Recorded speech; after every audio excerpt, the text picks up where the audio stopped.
বিশ্বনবী রাহমাতুল লিল আলামিন বলেন, আল্লাহ তাআলার পক্ষ থেকে শর্ত হলো ওয়াবুদুল্লাহ।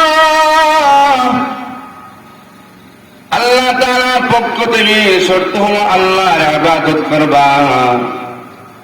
আর আমার পক্ষ থেকে শর্ত হলো তোমরা যেভাবে তোমাদের ধন সম্পদ, তোমাদের মাল, তোমাদের আওলাদকে যেভাবে তোমরা হেফাজত করো, তোমরা যেভাবে তোমাদের সম্পদ গুলাকে হেফাজত করো, তোমরা তোমাদের সন্তানদেরকে যেভাবে হেফাজত করো, তোমরা ঠিক তেমনি ভাবে আমি নবীজিকে হেফাজত করবা। বলেন সুবহানাল্লাহ। তোমরা ঠিক তেমনি ভাবে আমি নবীজিকে হেফাজত করবা। নবীজিকে কিভাবে হেফাজত করবে? নবীজি আমাদের মাঝে আছেন, নবীজি আমাদের মাঝে নাই, নবীজির আদর্শ আমাদের মধ্যে আছে না? কারণ বিশ্বনবী রাহমাতুল লিল আলামিন যদিও আমাদের কাছে নাই, বিশ্বনবী রাহমাতুল লিল আলামিন দুনিয়া থেকে চলে গেছেন, কিন্তু তার ওয়ারিসরা দুনিয়াতে আছে, কিয়ামত পর্যন্ত তারা বাকি থাকবে। আমার নবীজিকে নিয়ে যারা ব্যঙ্গ করবে, আমার নবীকে নিয়ে যারা ব্যঙ্গ করবে, ঠাট্টা বিদ্রুপ করবে, আমার নবীর ইজ্জতকে নিয়ে যারা ব্যঙ্গ করবে,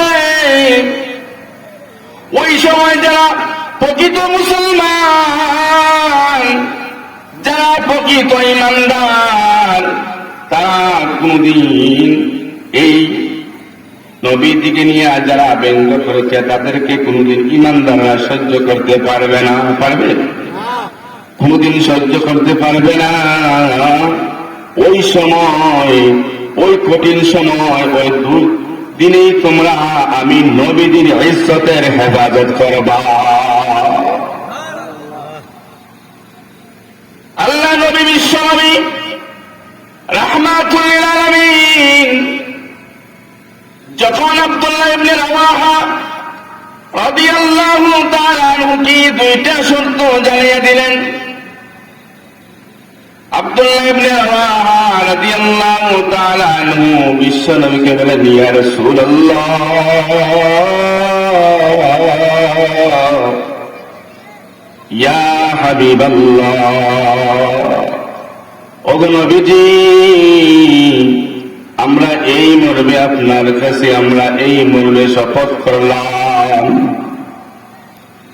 আমরা এই মর্মে আপনার কাছে শপথ করলাম, আমাদের শরীরে যতক্ষণ পর্যন্ত এক ফোঁটা রক্ত বিদ্যমান বাকি থাকবে, ইয়া রাসূলুল্লাহ, ইয়া হাবিবাল্লাহ, ততক্ষণ পর্যন্ত এই দুইটা শর্তের বাহিরে আমরা কোনদিন যাব না।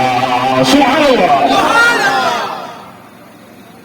আব্দুল্লাহ ইবনে রাওয়াহা যখন এই মর্মে শপথ গ্রহণ করলেন, সাহাবীরা যখন এই মর্মে শপথ গ্রহণ করলেন, আমার আল্লাহ তাআলা তাদের এই শপথের উপর সন্তুষ্ট হয়ে গেলেন। বলেন সুবহানাল্লাহ। আব্দুল্লাহ ইবনে রাওয়াহা রাদিয়াল্লাহু তাআলা আনহু সহ 72 জন সাহাবী একই আওয়াজে, একই বাক্যে যখন শপথ গ্রহণ করলেন, আর এই মর্মে তারা ওয়াদাবদ্ধ হলেন, আমরা আল্লাহ তাআলা ছাড়া কারো ইবাদত করব না, আল্লাহ তাআলার সাথে কাউকে শরীক করব না, আল্লাহ তাআলা ছাড়া কারো ইবাদত করব না, আল্লাহ তাআলার সাথে কাউকে শরীক করব না। আর বিশ্বনবী রাহমাতুল লিল আলামিনের ইজ্জতের হেফাজত করব। সুবহানাল্লাহ। আমার আল্লাহ খুশি হয়ে আমার তেলাওয়াতকৃত আয়াত নাযিল করে দিলেন। বলেন সুবহানাল্লাহ।